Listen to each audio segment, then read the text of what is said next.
voluntad del Señor. El último sermón meditamos acerca de la venida del Señor, específicamente el tema del arrebatamiento, y finalizamos en el versículo 18 donde dice: por tanto, alentaos unos a otros con estas palabras. Y vamos a seguir con esa temática acerca de la venida del Señor, pero vamos a hacer una oración más antes de continuar. Amado Señor, gracias te damos que nos has concedido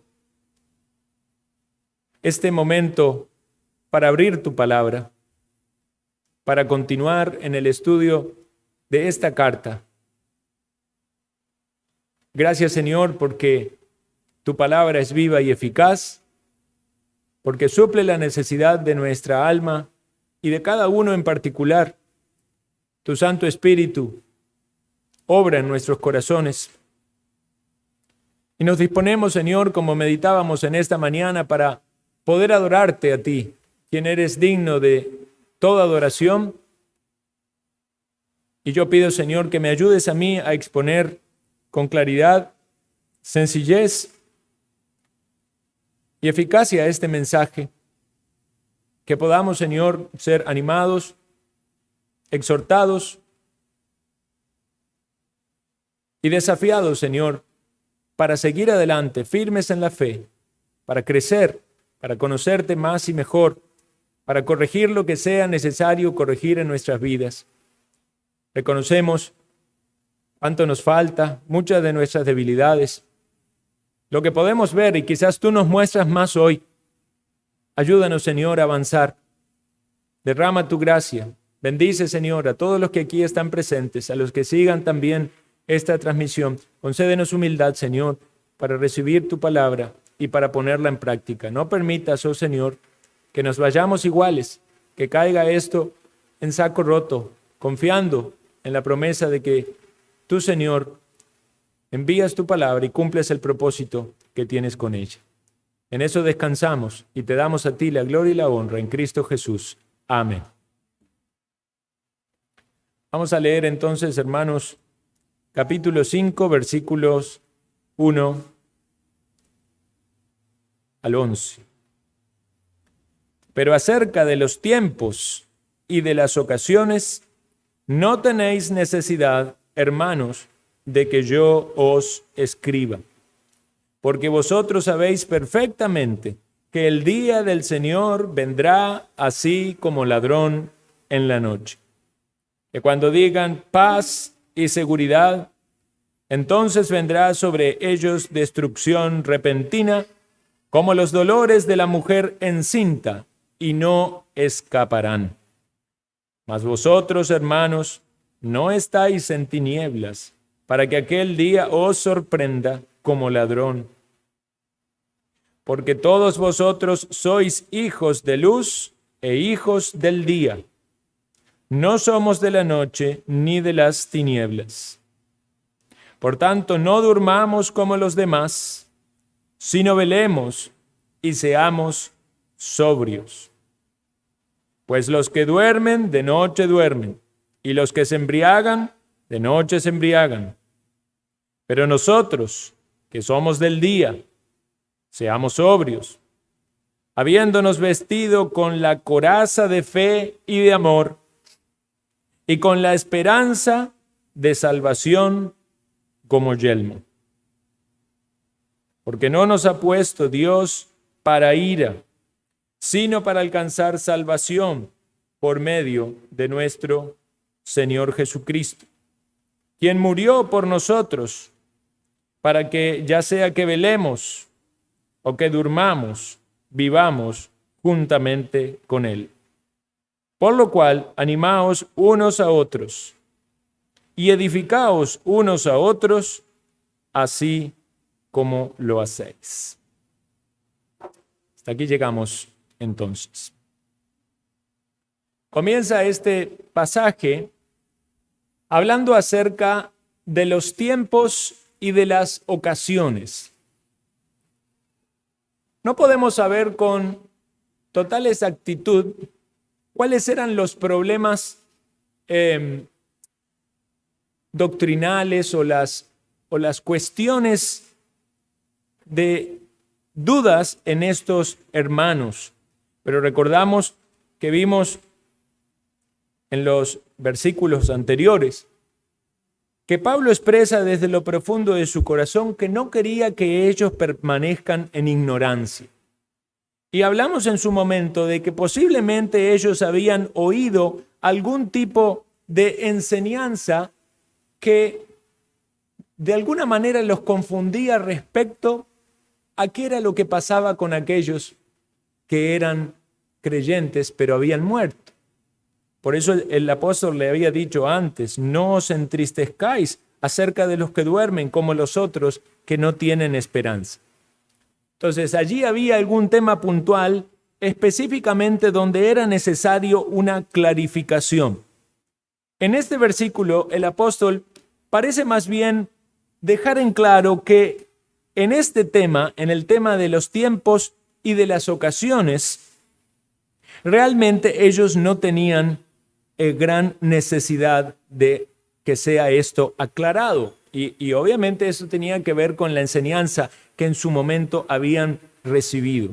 Cuando vemos estas expresiones tiempo y ocasiones, tiene que ver con la medición del tiempo o el carácter de ese tiempo, la naturaleza de ese tiempo.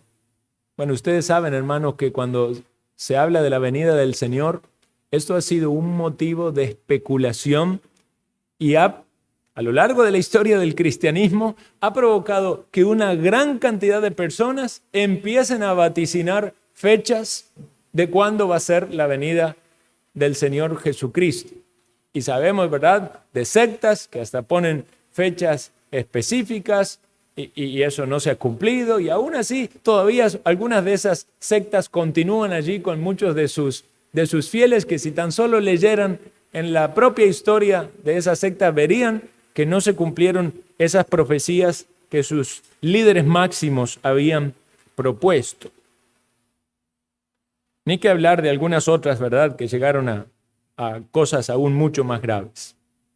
Pero esto no es solo de las sectas. Hasta iglesias que podríamos decir de una línea más ortodoxa también han caído en el error de estar queriendo investigar como si esto se tratase de algo que estuviese allí oculto y que solamente algunos que llegan a algún grado de erudición pueden llegar a encontrar y adivinar cuál es esa fecha, ese tiempo. Más bien el Señor mismo, hablando con los discípulos, fue claro al decirle que acerca del día y de la hora nadie sabe. Eso estaba en la sola potestad del Padre. Por eso aquí el apóstol dice, no tienen necesidad de que yo os escriba. No tienen necesidad de que vuelva a tocar ese tema. Sí, posiblemente algunos querían volver sobre ese tema y seguramente generar algún tipo de pronóstico o expectativa. Pero esa necesidad no existe. Y vean qué sencilla puede ser la interpretación de la palabra. Si nos ponemos en el lugar de estos hermanos, tampoco nosotros tenemos la necesidad de especular acerca de los tiempos y de las ocasiones. Simplemente saber de que eso está en la sola y buena voluntad de nuestro Dios. Sin embargo, esto no debe llevarnos a una pasividad. El Señor dijo, velad, porque no sabéis el día ni la hora en que el Hijo del Hombre ha de venir.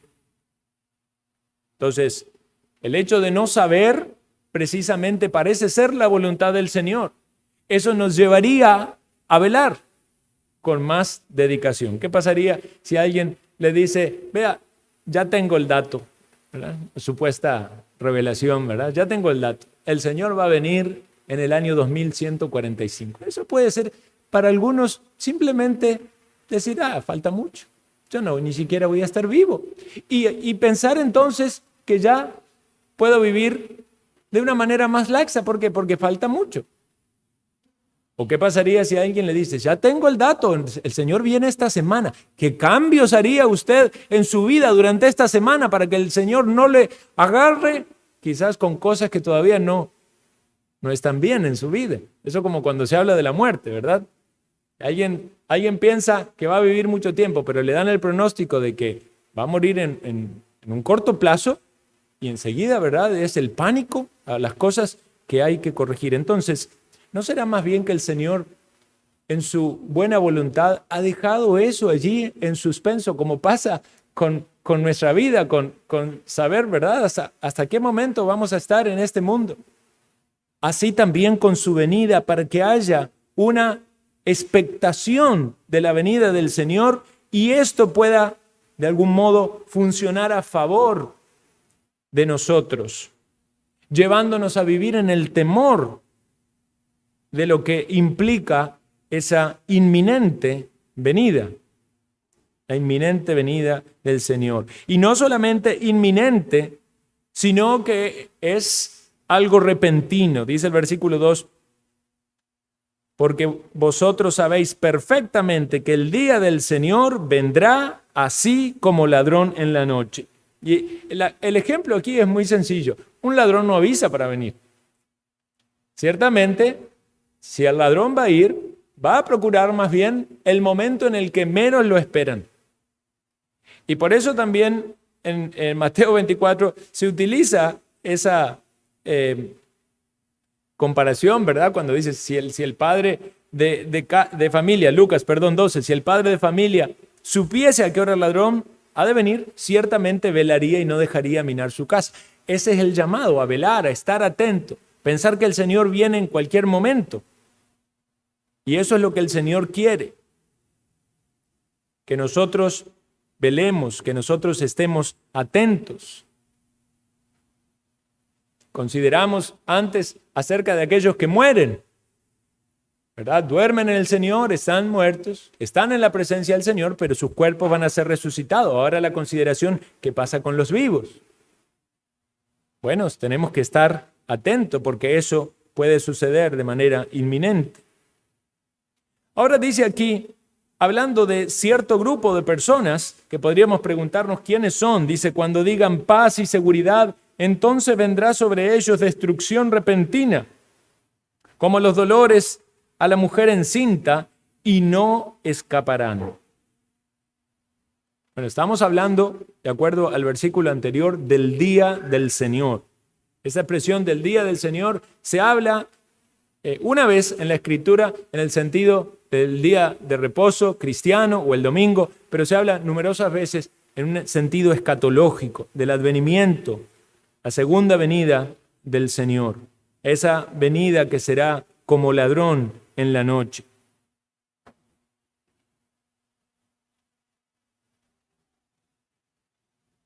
Entonces estas personas están diciendo paz y seguridad. ¿Cuál es la perspectiva de estas personas? Va a estar todo bien. No hay ningún problema. No hay ningún problema con Dios o con Cristo. Según ellos, está todo tranquilo. Pero dice la Escritura que viene castigo. Entonces sí hay un problema. Están engañados. Están pensando que hay paz y que hay seguridad, pero no son conscientes del castigo inminente que viene sobre ellos y del cual no pueden escapar. Terrible.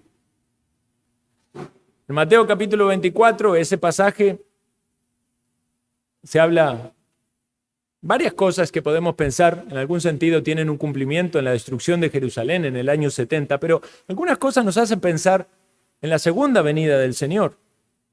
Y Mateo 24:38 dice, porque como en los días antes del diluvio estaban comiendo y bebiendo y casándose y dándose en casamiento, hasta el día en que Noé entró en el arca, y no entendieron hasta que vino el diluvio y se lo llevó a todos, así será también la venida del Hijo del Hombre.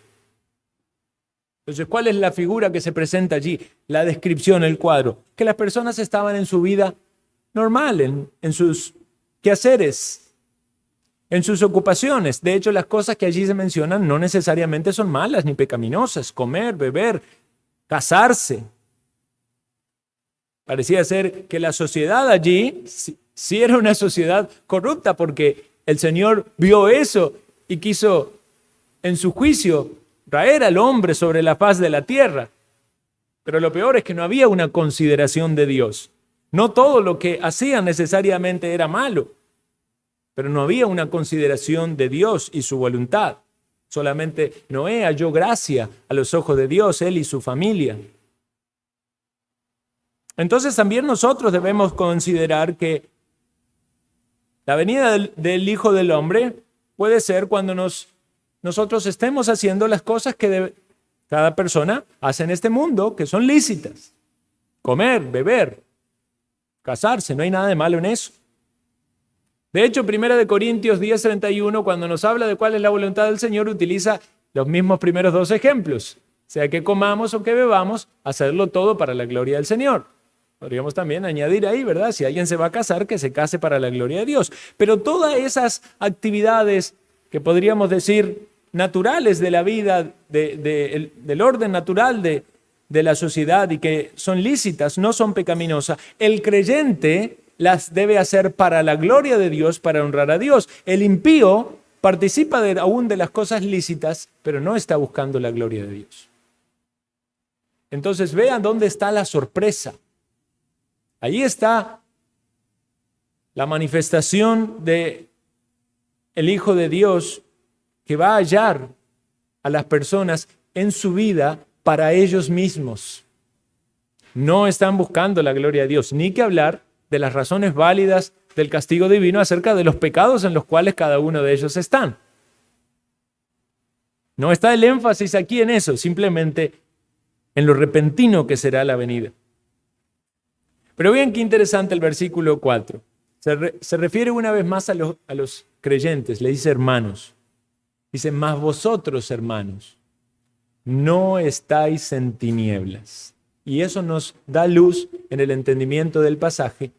¿Quiénes son aquellos sobre los cuales viene esa destrucción repentina?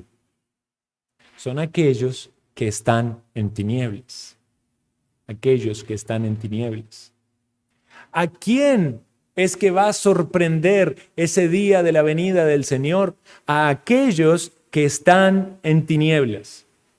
Y cuando el apóstol dice, vosotros no estáis en tinieblas, está hablando claramente de una diferencia de estado posicionalmente delante de Cristo. El creyente no está en tinieblas, está en la luz. De hecho, nos dice la Escritura, fuimos trasladados al reino de su amado Hijo. Somos hijos de luz. A nosotros no nos va a sorprender, porque como creyentes meditamos en la palabra de Dios, consideramos la verdad de la palabra de Dios y estamos atentos a que el Señor va a venir por su iglesia. Como iglesia del Señor decimos amén, ven Señor Jesús. Ahora puede ser, sí, ciertamente que esto cause efectos distintos en cada persona. Como yo lo mencioné en un sermón anterior, algunos al pensar en la venida de Cristo más bien sienten algo negativo. Y eso es un sentimiento que quien lo siente debe revisar detenidamente su vida, su conducta. No es siempre necesariamente una garantía de que es un impío, pero le voy a decir algo, el impío va a sentir algo negativo al considerar que viene el Señor, si es confrontado con esa realidad. ¿Por qué? Porque el impío no quiere encontrarse con el Señor. Más bien no quiere que Dios esté en su vida, no quiere que Dios le diga nada, quiere vivir y quiere disfrutar de este mundo. La sola idea de que un impío quiere ir al cielo es por el hecho de no estar en el infierno, no porque Dios está en el cielo, no porque ame la santidad, no porque quiera honrar a Cristo, no porque quiera adorarle como veíamos en la mañana. Quiere escapar de la condenación. Pero también puede ser que creyentes, cuando piensan en la venida del Señor, no hallen ese gozo completo, esa alegría, ese entusiasmo de decir el Señor viene y nos vamos a encontrar con Él. Gloria al Señor, qué bueno. Ese anhelo de estar con Cristo, como decía el apóstol Pablo en referencia a la muerte. Nosotros debemos tener ese anhelo por el Señor, ese anhelo por estar en su presencia. Sí, ciertamente, si alguien está haciendo esfuerzos en el servicio, considerará aún cuántas cosas más podría hacer o anhelaría hacer, y ese puede ser también un lazo espiritual que le ate a este mundo en el sentido de servicio, como el apóstol lo decía. pero no sé qué escoger porque estar aquí es para el beneficio de la obra. Pero para muchos creyentes que quizás están en un estado de frialdad espiritual, el estar aquí no es para beneficio de la obra. Entonces ahí es donde hay un conflicto. Están aquí viviendo para sus metas, para sus planes, para sus cosas, y entonces no aman tampoco querer estar con el Señor, querer estar en su presencia, porque hay lazos con este mundo. Y entonces podríamos hablar de que verdaderos creyentes, pero que necesitan más discernimiento y consideración de la aplicación de la palabra de Dios en sus vidas de manera específica. Debería ser la pregunta: ¿qué cosas están mal en mi vida, en lo espiritual? ¿Qué cosas me están atando a este mundo, que me hacen amar este mundo, o que me estorban en mi amor para con el Señor Jesucristo y el deseo de estar con Él, o aún el deseo de estar aquí para beneficio de la obra? ¿Qué siente usted, mi hermano, mi hermana, cuando piensa en la venida del Señor?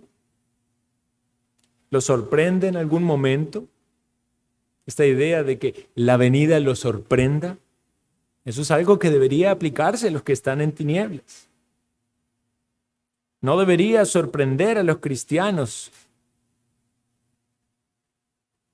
Entonces, ¿cuándo será eso? El día que el Señor retorne. Dice el versículo 5, pero todos vosotros sois hijos de luz e hijos del día. No somos de la noche ni de las tinieblas. Y esta figura, ¿verdad?, o metáfora, se usa en varias partes de la Escritura. También la utiliza en varias oportunidades el apóstol Juan. Esta idea de hijos de luz, hijos del día, hijos de la noche, hijos de las tinieblas, en relación con aquellos que no son de Cristo. Entonces, consideremos, hermanos, esta división y veamos en la palabra de Dios cuál es la idea a la que nos lleva esta figura de hijos de luz e hijos del día en contraste con hijos de la noche e hijos de las tinieblas. Voy a mencionar algunos puntos. El primero tiene que ver con la santidad o la santificación en nuestra vida. Acompáñenme por favor a Efesios capítulo 5. Efesios 5:8.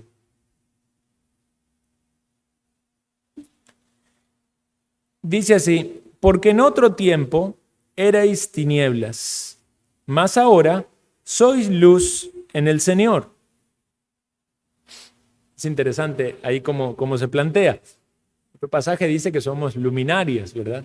Pero somos luz en el Señor. O sea, nuestra luz es por Cristo, ¿verdad? Pero antes éramos tinieblas, ¿verdad? Obviamente en las tinieblas no se ve nada, no sirve para nada, pero una luz sí tiene utilidad, la luz alumbra. Entonces dice: andad como hijos de luz, porque el fruto del Espíritu es en toda bondad, justicia y verdad, comprobando lo que es agradable al Señor. Entonces vean que el ser hijo de luz tiene que ver con una vida que es guiada por el Espíritu. Y cuando la vida está siendo guiada por el Espíritu, deberían verse en nuestro carácter, en nuestra conducta, en nuestras actitudes, ese fruto del Espíritu. Y ahí se menciona la bondad, la justicia y la verdad. También deberíamos tener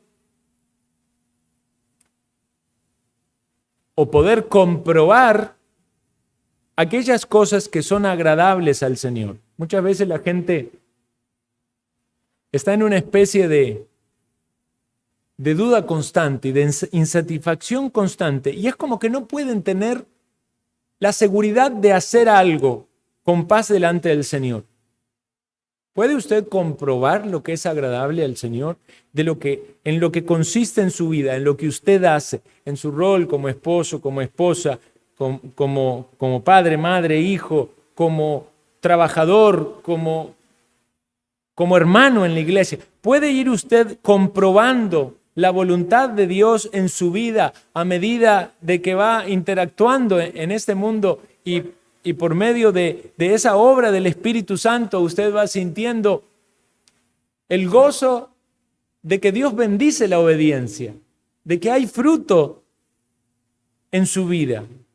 Por eso dice más adelante, en el 11, no participéis de las obras infructuosas de las tinieblas, sino más bien reprendedlas. O sea, no es solamente que yo tengo gozo porque el Espíritu Santo está en mi vida, porque estoy manifestando en mis relaciones ese fruto del Espíritu Santo, sino también que cuando aparecen las obras de las tinieblas, hay una defensiva, hay un rechazo. No me enredo con esas cosas que son de la otra vida. Hay una reprensión, se rechazan. Entonces, podríamos pensar en el rechazo de la tentación, el no dejar que este mundo nos manche, nos ensucie, nos arrastre. Porque como creyente podemos luchar con eso. Dice, no améis al mundo ni las cosas que están en el mundo. O sea, somos hijos de luz, estamos en la luz, tenemos el fruto del Espíritu Santo, pero ¿qué pasa? Viene la lucha, viene la batalla, viene la tentación. Y hay una gran influencia de este mundo, de los impíos, de nuestra carne débil.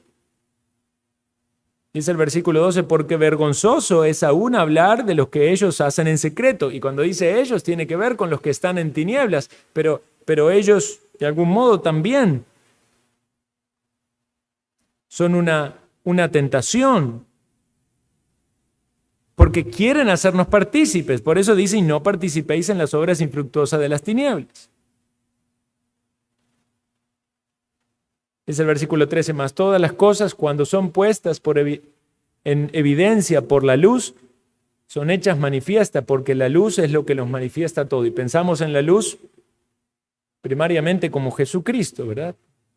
Él es nuestra luz. También podemos hacer la relación por la palabra. Por eso la importancia de que el creyente permanezca en la palabra, porque es lámpara nuestro camino, nos marca nuestro pecado. Entonces, cuando hablamos de hijos de luz, tenemos que inmediatamente pensar que lo que debe caracterizarnos a nosotros como creyentes es la santidad. Y si queremos ponerlos en términos prácticos, es ver el fruto del Espíritu Santo en mi vida y el rechazo a las cosas de este mundo o a las tentaciones que este mundo ofrece. Ahí ya tenemos suficiente material para buscar en nuestra vida práctica de qué manera podemos permanecer en la luz, porque ese es el desafío. El segundo punto relacionado con este tema, que lo menciona el apóstol Juan, tiene que ver con el andar en la luz, con andar en comunión, primariamente con el Señor, con nuestro Señor, pero también se desprende de esa comunión, la comunión con nuestros hermanos, porque no podemos decir estoy bien en mi comunión con Señor Jesús y no con mis hermanos, ¿verdad? Pero también está relacionado a una transparencia, a una sinceridad. Casi siempre se vincula las tinieblas con el engaño, con la mentira, con el fraude. De la misma manera que se vincula con el pecado. Dice en 1 de Juan capítulo 1, versículo 5, este es el mensaje que hemos oído de él y os anunciamos, Dios es luz y no hay ningunas tinieblas en él. Si decimos que tenemos comunión con él y andamos en tinieblas, mentimos y no practicamos la verdad. Pero si andamos en luz, como él está en luz, tenemos comunión unos con otros y la sangre de Jesucristo, su Hijo, nos limpia de todo pecado. Vean qué texto que tantas veces lo citamos y cuánto nutriente, cuánto jugo tiene para sacarle para nuestra meditación. El contraste que hace Juan, ¿verdad?, entre blancos y negros, constante en toda su carta. Aquí es luz y tinieblas. Ahora, ¿cuál es el problema? Decir que alguien tiene comunión con Dios o con Él, con Cristo, y andar en tinieblas. Estaríamos hablando de simulación, de hipocresía. Eso es algo en lo que aún el creyente puede tropezar, porque precisamente esta instrucción va dirigida a creyentes. O sea, el que anda en tinieblas, si es de las tinieblas, no miente. En realidad está siendo sincero. Pero si el creyente dice que anda en luz y anda en tinieblas, ahí hay un conflicto. Y por eso hay una simulación. Algo que el creyente debe rechazar. Debemos rechazar eso. O sea, si tenemos comunión con Él, debemos andar en la luz y debemos practicar la verdad. De ahí es que es tan importante, hermanos, la confesión en nuestra relación personal con el Señor. Cuando el Espíritu Santo muestra algún pecado en su corazón, ya sea de pensamiento, de palabra o de hecho, ya sea de comisión o de omisión, Dios está arrojando luz. Usted vaya al Señor en oración y confiéselo. Y pida que Dios le siga mostrando mayor claridad. Ahora, puede ser que alguien confiese un pecado delante del Señor, pero todavía no tenga poder para vencerlo. Ciertamente la confesión puede ayudar, porque cuando las cosas son expuestas a la luz, hay quizás una menor fuerza de ese pecado. Pero es necesario avanzar en eso. No solamente que nos muestre el Señor nuestras faltas, sino que nos dé la gracia para vencer. Puntualmente en este texto tiene que ver con la confesión y con un cambio de conducta. Y también esto tiene que ver con la relación con nuestros hermanos. Porque si alguien no está andando en honestidad y en sinceridad delante de Dios, eso también va a impedir una comunión con los otros. Y se puede ser que en apariencia todos estamos en comunión con el Señor, pero si alguien en su manera personal, privada, no está andando en el Señor y está simulando, no está confesando, no está batallando contra el pecado, eso va a ser un estorbo en la relación con otras personas. Y ahí debemos pensar si tenemos dificultad para relacionarnos con otros hermanos. Porque puede ser de que Dios entonces nos esté llamando a examinarnos cómo están nuestros caminos, a confesar nuestros pecados. Y vean que hay esperanza en esto, porque no dice entonces que el creyente anda en luz y nunca peca. Dice más bien, tenemos comunión unos con otros y la sangre de Jesucristo nos limpia de todo pecado. Quiere decir que si aún aquellos que andan en luz tienen pecado, ¿verdad? Pueden caer, tropezar en pecado. Pero ¿cómo hacen para seguir en la luz? Confiesan y se apartan, hallan misericordia, resuelven sus conflictos, no los ocultan, no los arrastran.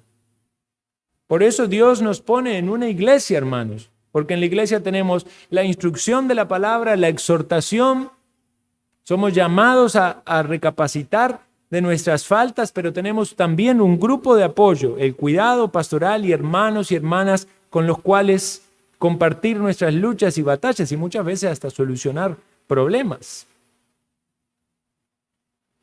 Entonces, comunión, confesión y luchar por una vida de integridad. Esto tiene que ver con andar en la luz. En último lugar, el amor fraternal. También en 1 Juan capítulo 2, versículo 10, dice, el que ama a su hermano permanece en la luz y en él no hay tropiezo. ¿Quiere usted permanecer en la luz? Amor por sus hermanos. ¿Quiere usted no ser de tropiezo a los que le rodean, específicamente en la iglesia del Señor? Amor por los hermanos. Porque vean qué terrible, dice, el que aborrece a su hermano está en tinieblas y anda en tinieblas y no sabe a dónde va porque las tinieblas le han cegado los ojos. Más adelante, entonces dice el apóstol Pablo, volviendo a Tesalonicenses, por tanto no durmamos como los demás, sino velemos y seamos sobrios. Porque los que duermen, de noche duermen, y los que se embriagan, de noche se embriagan. Ahora trae al tema o a este cuadro, esta comparativa de hijos de luz y hijos de la noche, trae otra figura, la de dormir o velar.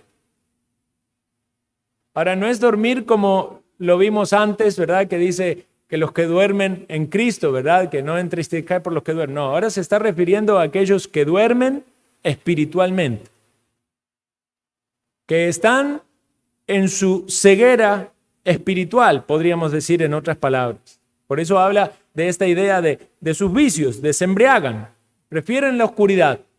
De hecho, casi que es una tendencia, ¿verdad? No podemos de alguna manera comprobarlo, pero casi todos estamos seguros que si se pudieran contabilizar los pecados de todo el mundo, en la noche hay más pecado que en el día. Porque el pecado de la oscuridad, ¿verdad? En la oscuridad hay más pecado. Es de lo que se puede simular. Por eso la gente que quiere salir, ¿verdad?, de fiesta y cuestiones pecaminosas, elige la noche. Por eso los ladrones prefieren robar en la noche.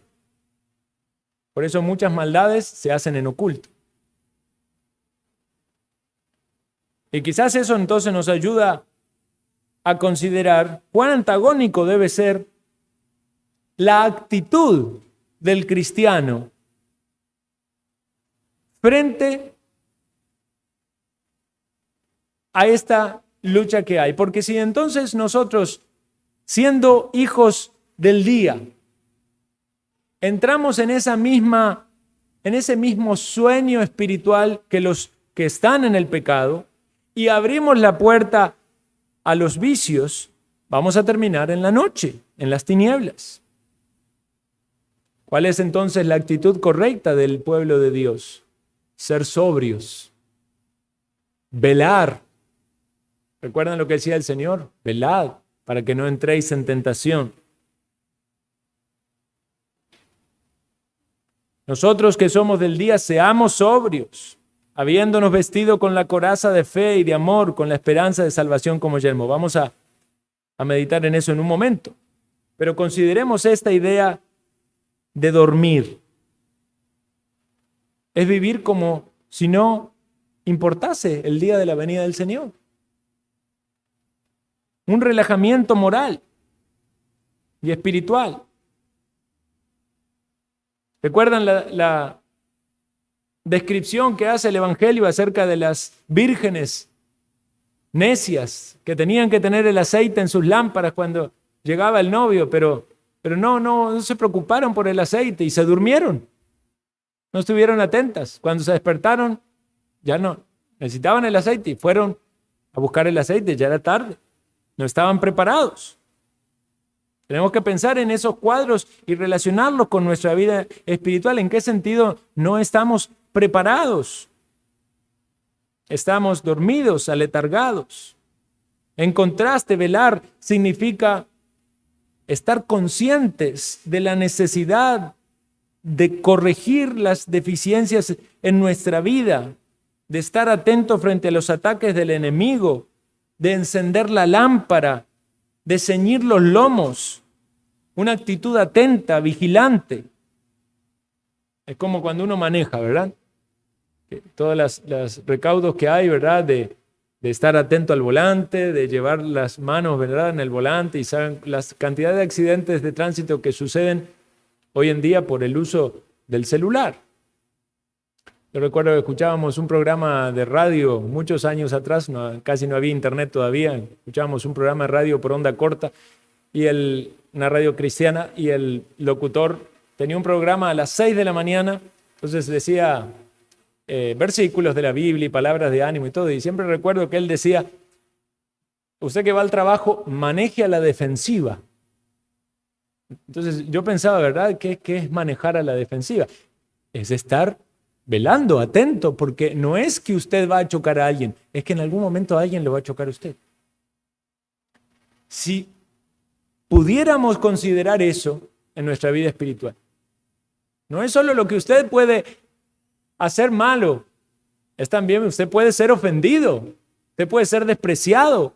¿Cómo va a enfrentar el dolor? ¿Cómo va a enfrentar la prueba? ¿Cómo va a enfrentar las tentaciones en este mundo? El Señor viene. Por eso debemos animarnos con esta palabra, el Señor viene. Y debe ser un ánimo para el creyente decir, bueno, me dijo que el Señor viene, debo ponerme las pilas, no entristecerme, porque el creyente anhela la venida del Señor. Ser sobrios significa estar tranquilo, estar firme, estar en los cabales, no ser dominado por las pasiones o por cosas de este mundo. Cumplir nuestras responsabilidades, cumplir nuestro servicio, nuestro ministerio, ocuparnos en nuestros trabajos, en nuestros negocios, en nuestras familias, con sobriedad. No andar buscando constantemente placeres o entretenimiento. Hay cosas, bueno, no, obviamente el pecado siempre va a haber una tentación al pecado, pero muchas veces hay un reemplazo por cosas que no son necesariamente malas, pero es como una manera de saciar o llenar ese hueco en el corazón. Siempre estar buscando algo nuevo que hacer, alguna comida nueva que ir a probar, algún viaje nuevo, alguna experiencia. Como que no puedo hallar sosiego, paz y tranquilidad en lo que Dios me da, en lo que manda hacer. Y no estoy negándome a los disfrutes lícitos y a las cosas que el Señor nos da para que las disfrutemos. Pero la idea de ser vigilantes también la expresa el apóstol Pedro. 1 Pedro 5:8, sed sobrios y velad, porque vuestro adversario, el diablo, como león rugiente, anda alrededor buscando a quien devorar, al cual resistid firmes en la fe, sabiendo que los mismos padecimientos se van cumpliendo por nuestros hermanos en todo el mundo. No nos dejemos, hermanos, arrastrar por las pasiones, quizás por la pereza que puede dominar a alguien para no ser dedicado en las disciplinas espirituales, pereza para orar, pereza para leer la Biblia, pereza para venir a la iglesia, pereza para relacionarse con los hermanos y buscar la manera de servirles. Estar atentos a ver de qué manera, porque el diablo, decían las abuelitas, ¿verdad?, de antes, sabe más por viejo que por diablo, ¿verdad? Tiene antigüedad, tiene experiencia. Y quizás pongamos nuestro enfoque en aquellas cosas donde vemos bendición y avance, pero por otro lado allí hay alguna grieta, alguna fisura. Eso es estar atento, eso es velar, eso es ser sobrio. Y para esto se requiere una coraza especial, una vestidura especial, esta coraza de fe y de amor. Coraza de fe y amor. Imagínense una coraza. Cuando meditamos en Efesios, ¿verdad?, acerca de la armadura del creyente, ahí se habla otra descripción, ¿verdad?, de coraza. Aquí es la coraza de fe y de amor. Entonces, como si estos fueran dos materiales que se pueden mezclar, ¿verdad? Y así es, fe y amor, ¿verdad? Se mezclan. O sea, fe en el Señor Jesucristo, amor en el Señor Jesucristo, pero también eso se relaciona con mi entorno. Y esto es una coraza, porque si nuestra fe está debilitada y si nuestro amor por el Señor no está ferviente, entonces ¿qué va a pasar? Vamos a estar más débiles frente a los ataques del enemigo. Si nuestro amor se enfría, si notamos que nuestra fe está siendo atacada, quizá por pensamientos, cuestiones allí intelectuales, ¿verdad?, alguna sombra de incredulidad. Cuidado con los pensamientos de incredulidad, dice el Hebreos, para apartarnos del Dios vivo. Alguna raíz. Si nuestro amor se ve debilitado, el creyente ama a Dios, pero se puede ver enfriado su amor. ¿Y qué debemos hacer? Y una vez más volvemos a lo mismo, hermano. Volvemos a ir al Señor en confesión humilde, en arrepentimiento, y decirle: Señor, dame más amor por ti, porque yo sé que te amo, pero estoy notando en mi vida que no te amo como te amaba antes, que estoy frío. Yo sé que tengo fe por ti, sin embargo, mi fe puede estar siendo atacada. Yo sé que tengo esperanza, la esperanza de la salvación. Pero muchas veces aún nuestros pensamientos están allí como embotados. Por eso habla del yelmo. ¿Recuerdan el yelmo? Ese casco que usaban los romanos, ¿verdad? Que tenía aquí como una cresta que protege la cabeza, porque el diablo quiere atacar a nuestros pensamientos. También nuestra carne es débil. ¿Cómo batalla, hermano, contra los pensamientos? ¿Tiene usted la esperanza de la salvación? Cuidado con la desesperanza, cuidado con la depresión. En medio de la prueba, en medio del dolor, en medio de los conflictos de esta vida, en medio de las oraciones no respondidas, cuidado. Porque nuestro corazón es maligno y perverso. Nuestra carne es débil. Porque podemos no estar vestidos como Dios nos manda si los dardos del enemigo pueden atacarnos y pueden lastimarnos. Pero vean qué maravilloso, hermanos. Dice el Señor, porque no nos ha puesto Dios para ira, sino para alcanzar salvación por medio de nuestro Señor Jesucristo. Versículo 9 de Tesalonicenses. Algunos sacan de aquí esta idea de que la iglesia no va a estar en la tribulación, la gran tribulación. Hermanos, en la historia del cristianismo, la iglesia siempre ha estado en tribulación. Y ciertamente algunos han estado en gran tribulación. Pero eso no es el propósito del Señor para con su iglesia, sino efectivamente todos vamos a alcanzar la salvación por medio de Jesucristo, sea que pasemos por medio de persecución o aflicción. Y nótese que aquí el mismo apóstol y sus consiervos están incorporados en esto. Y aquellos que sostienen que la iglesia no va a pasar por tribulación, debería preguntarse si el mismo apóstol Pablo no enfrentó tribulación, sino tuvo que padecer como mártir por causa del evangelio. Entonces, ¿qué nos dice el texto? Nos está diciendo cuál es el propósito de Dios para con los hijos de luz, para con los suyos. Es que alcancemos la salvación, sea que muramos y estemos con el Señor o en el día de su venida alcancemos la salvación. Por eso después dice, ya sea que velemos o que durmamos, y una vez más el juego de palabra. Velemos estando atentos en esta vida, o durmamos en el sentido de morir físicamente y estar con el Señor. Vivamos juntamente con Él. Finaliza el sermón con prácticamente las mismas palabras que finalizamos el sermón anterior. Por lo cual, animaos unos a otros y edificaos unos a otros, así como lo hacéis. Estos hermanos lo estaban haciendo, hermanos. Antes dice, alentaos unos a otros con estas palabras. Ahora animaos unos a otros. ¿Quiere usted animar a alguien? Háblele de la venida del Señor. Edifíquele, ayudándole a crecer espiritualmente en la situación particular que cada uno esté, en las luchas, en los conflictos.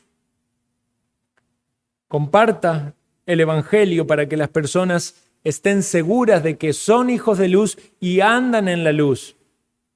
O que si hay algún creyente tropezando, pueda hallar el discernimiento espiritual, el alimento y la edificación para corregir las cosas que sean necesarias en su vida. Quiere el Señor edificarnos y ayudarnos con esta reflexión. Oremos.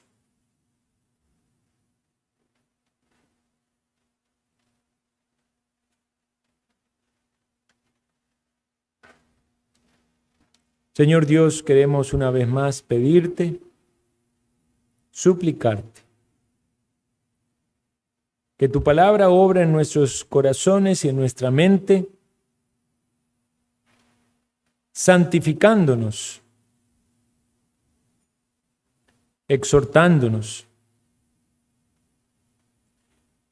infundiendo en nosotros un genuino y sincero interés para edificarnos y para avanzar en la fe. Derrama, Señor, de tu Santo Espíritu en cada corazón para fruto espiritual. Si hay entre nosotros personas que aún no son verdaderos creyentes, Señor, que puedan huir de la ira venidera, ser hijos de luz, confiando únicamente en la obra de Cristo.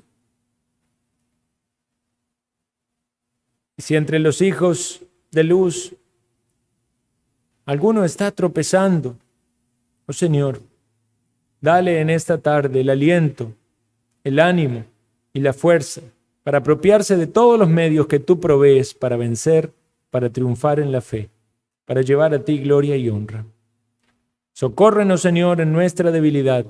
Líbranos de los ataques del enemigo. Guárdanos en las tentaciones. Y ayúdanos, Señor, en la aplicación de tu palabra en esta semana. Te lo pedimos en el nombre de Cristo Jesús.